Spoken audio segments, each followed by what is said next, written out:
My name is JD Bradley, and I've had a hell of a life that's given me a unique perspective and crazy stories that I share here. It's been a couple weeks since I had an episode go out, and it's been a couple weeks before that. Generally, I intend to do this every Sunday, but what happened was I got the flu, and I lost my voice, and I had the flu for 2 weeks, and so that fucked the first one up. And then after that, the guy that does my audio and my book covers and other stuff that I highly fucking recommend, he got the flu too. And after this, it should be every Sunday, and hopefully you should count on it. By the way, his name is Michael Canales, and his email is michael@mjcimageworks.com, and I highly recommend him for all of your book cover services and your web design needs. I'm saying that not only because he's incredibly talented, but also he's a genuinely good person. One of my favorite people in the entire world. So anyway, here we go. I write prose from time to time, and I really haven't put it out there too much, so I'm not sure how the reactions will be to this, but I'd seriously like some feedback.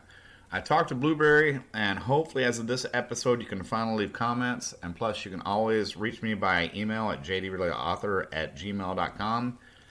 So here we go. Let me know what you think, okay? I did this one years back. It arose from experiences in actual 12-step groups, court-ordered. I didn't actually have much respect for that process.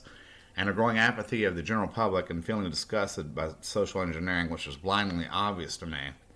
I call it 12 Steps to the Compassionate. Sometimes it occurs to me in our materialistic, psychopathic society that we need a 12-step group for the compassionate. Hi, my name is Jason, and I care about people. Hi, Jason. The droning answer of the oppressed who frequent the self-help in quotation marks group that answers me back as if there's something wrong with us when there's nothing wrong with us at all. We are what should be. Television, Hollywood, the mass media, and psychotropic drugs are there, wearing us down everyone, enslaving our minds, wearing us down to be obedient servants of the master plan, the most horrible that exists among us, but some of us still know. It's in our hearts. We know to care. What we know cannot be extinguished. We know that we ultimately only have each other and are scorned by our lesser brethren who wear their yoke of mental subservience like a proud gold medal for their performance in the Slave Olympics or some bullshit television reality show. But every day that goes by, there are more of us, the awakened, and less the enslaved. A tipping point will soon occur, and those who have ruled us like sheep will have the power of us anymore, and they shall perish, and we'll be able to say proudly that we care for each other. That is the future. Please join me in a better tomorrow for our people, the human beings. This I call Ode to the Stupid People that Populate the City in which I Reside. You're too stupid to use birth control, and your bullshit church encourages that anyway.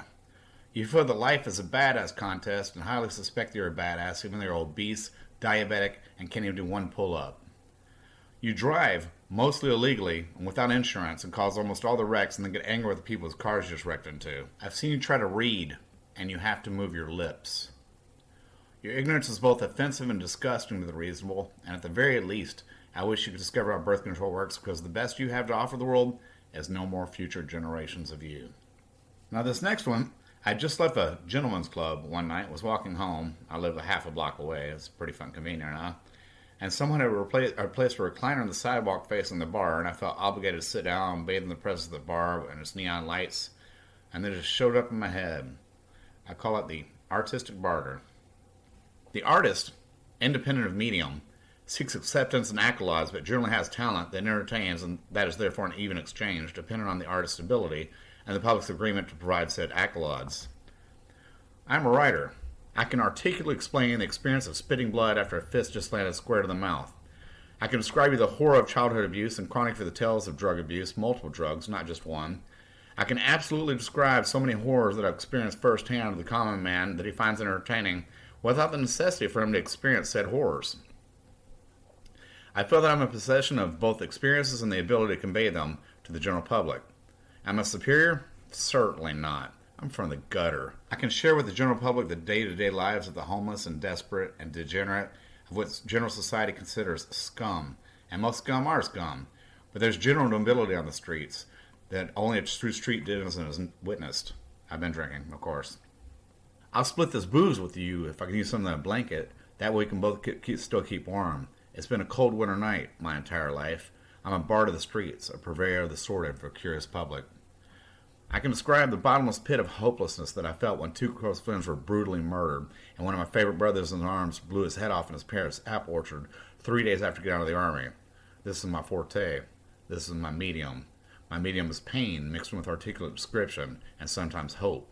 I want something for this. I'd like recognition. Am I wrong?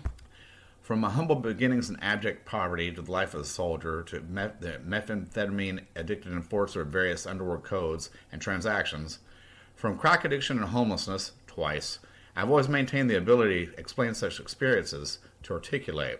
This is what I have to offer. This is what I'm offering to the world. I've had prostitutes suck my dick out of confusedness of love and a place to smell crack, and I cared right back for them. I've been in more fights than I can conceivably count, although I do my best for my readers. The cigarette burns from my childhood are almost invisible now, but they'll always be there to me. This is what I have to offer. Accolades now being accepted for those so inclined. I have years of this type stuff. If you like it, email me at jdbradleyauthor.com, and hopefully they finally got around to allowing comments here. I appreciate listening. Thanks for tuning in, and have a great day. Every day is a gift.